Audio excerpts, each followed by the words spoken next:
Hey, what's up? Sludge Joker here. Welcome to my Titanfall review. And before we go ahead and jump into things, I want to get one thing out of the way, just so I can avoid any type of hatred down below in the comments and all that stuff, is that this review is primarily focusing on the PC version of the game. Yes, I'll be talking about the game in general, but one of the biggest things I'm going to be talking about is performance on the PC, because that's one of my primary concerns when I play a game on the PC is how it performs. Frame rates, all that sort of stuff, utilization of cards, especially with SLI configurations. So just take that in mind, and I hope you like the video. When I got a chance to play the beta just a couple of weeks ago for Titanfall, I was happy that I was finally going to get my hands on the game.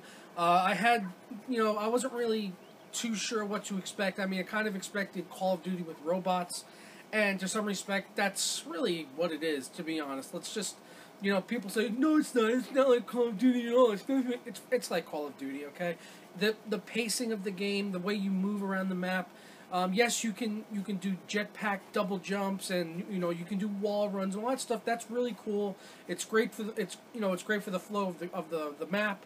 You can get to certain places that you normally wouldn't be able to get to, and because of that, it really adds a certain element of the game for verticality.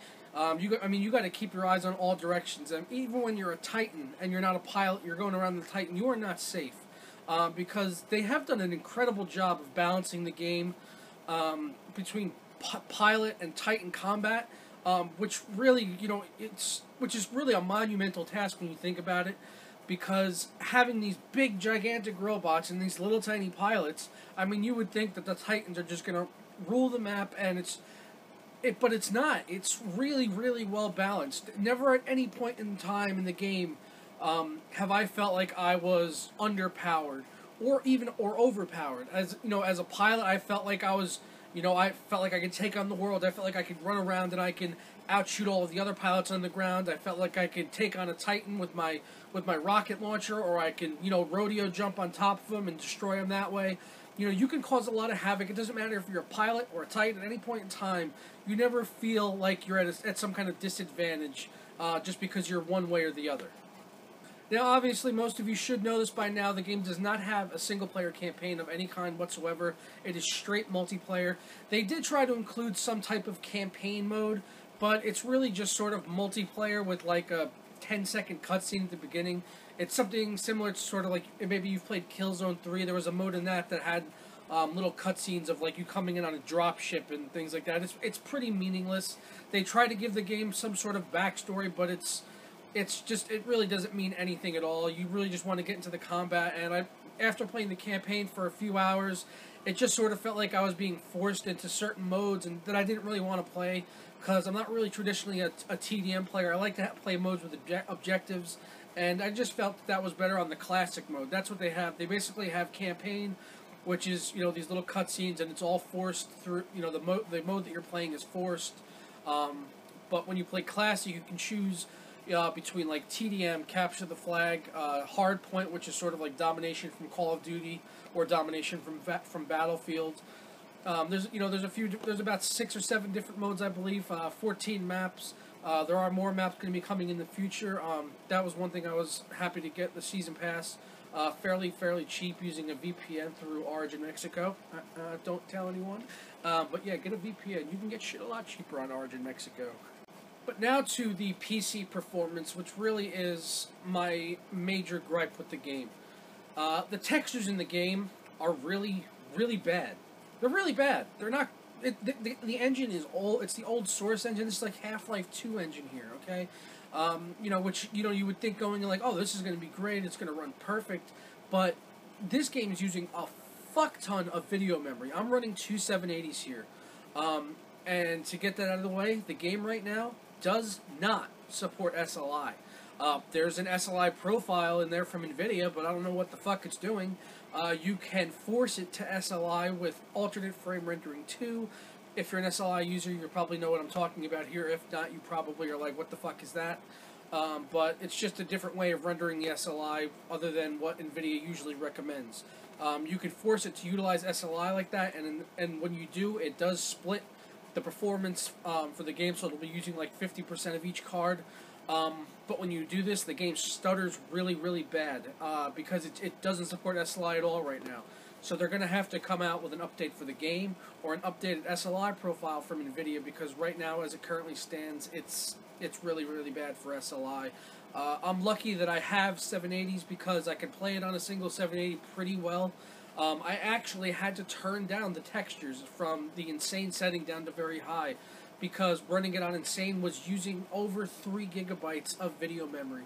So if you're out there and you're running like a card like a 680, which is still a very good card, if it's a 2 gigabyte card, you can expect to be getting like 30, 40 frames per second.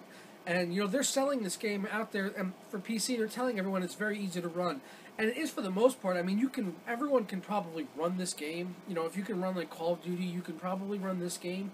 But as far as the textures are concerned, you are going to have to turn those down unless you're running a 3 gig or a 4 gigabyte card. I would say a 4 gigabyte card would be the minimum if you want to run this game max setting 60 FPS all the time, because with a single 780 on insane settings, I was getting anywhere from 50 to 90 FPS. It really depends on what area of the map you are in, because some of the interiors of the buildings are very, very fleshed out and detailed.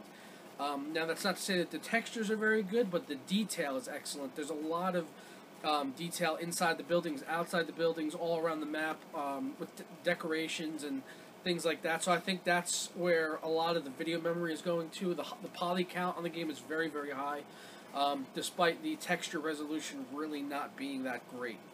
But as it stands right now, I'm running the game on near max settings. I have everything on the highest possible settings except for textures. I lowered that down to very high. Now I'm using about 2,500 to 2,800 megabytes of video memory. And with that, I'm able to play the game at around 90 to 110 FPS, which is pretty good. Obviously, I mean, if you watch me, you know I play on a 144 Hz monitor with G-Sync. So, you know, I like to get 144, and that's why I have SLI, so I can play games at 144. So just the simple fact that the game isn't supporting SLI right now and I can't run it at 144 Hertz is very disappointing. You know, if I had to pay full whack for the game, I'd probably be really, really pissed off. Thankfully, I was able to get a code supplied to me from people at Respawn or EA. I'm not sure which it was, the publisher or the developer. I don't really keep track of these things, but the game is a good game. And if you're running a decent PC, you should be able to run the game at acceptable settings and get 60 frames per second. You might have to lower down the textures, like I said, because of the video memory requirement. But other than that, the game does run pretty well, and the combat is a lot of fun. It's you know, it's not as good as Battlefield.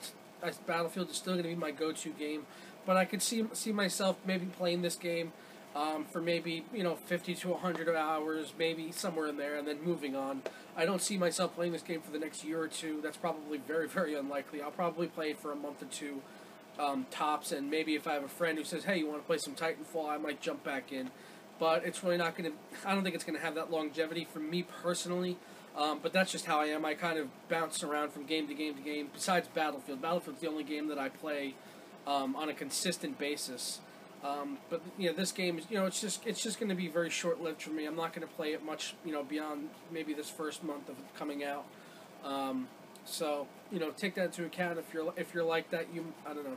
It's really up to you at the end of the day. If you're like the Call of Duty fan, if you like Call of Duty style gameplay, then you know what, maybe you'll think this game is the fucking tits. Maybe it's the bee's knees for you. For me, it's personally not, but the game is very well balanced. It runs okay. It could be better. It does need SLI support. So I hope you guys go check the game out if you have the chance. Thanks very much for watching my review. I hope you enjoyed it. I don't really have a review scale because I've never really reviewed that many games before, but if I had to review it out of 5, I would say I would give this game maybe a 4, and that's mostly taking away points for the fact of the PC optimization for the SLI and the video memory, things like that. But gameplay it's top notch. It's a lot of fun. Get out there, give it a try. It's worth a buy. It's definitely worth a buy, whether you're on PC or on the Xbox One. I mean, if you're on the Xbox One, I think you're pretty much already sold on this game. I think a lot of people bought Xbox Ones just specifically to play this game. So, thank you very much again. I'll see you next time. Ta-da! And before we cut out on a very somber note, I must bring you the news that, unfortunately, Witcher 3 has been delayed until February 2015. I just found this out just a few minutes ago before I recorded this video. That is a game I've been looking forward to for quite some time. That game visually looks absolutely stunning. The fact that they've teamed up with NVIDIA for some exclusive technology like the advanced physics, TXAA, you know, all that stuff. You know, really even made me want it even more since I am a hardcore NVIDIA user. I love all their exclusive tech, and I'm just a massive graphics whore. And Witcher 2 was, without a doubt, the best RPG I have ever played in my life. And I'm not sure they can get much better than that, and Witcher 3 was probably going to be the only game that could top it in my eyes. So the fact that I have to wait until next year to play it now is very disappointing, because I was looking forward to playing that soon. But that's it. So Witcher 3 delayed till February 2015. I'll put a link down below to where you can find that story on PCGamer.com.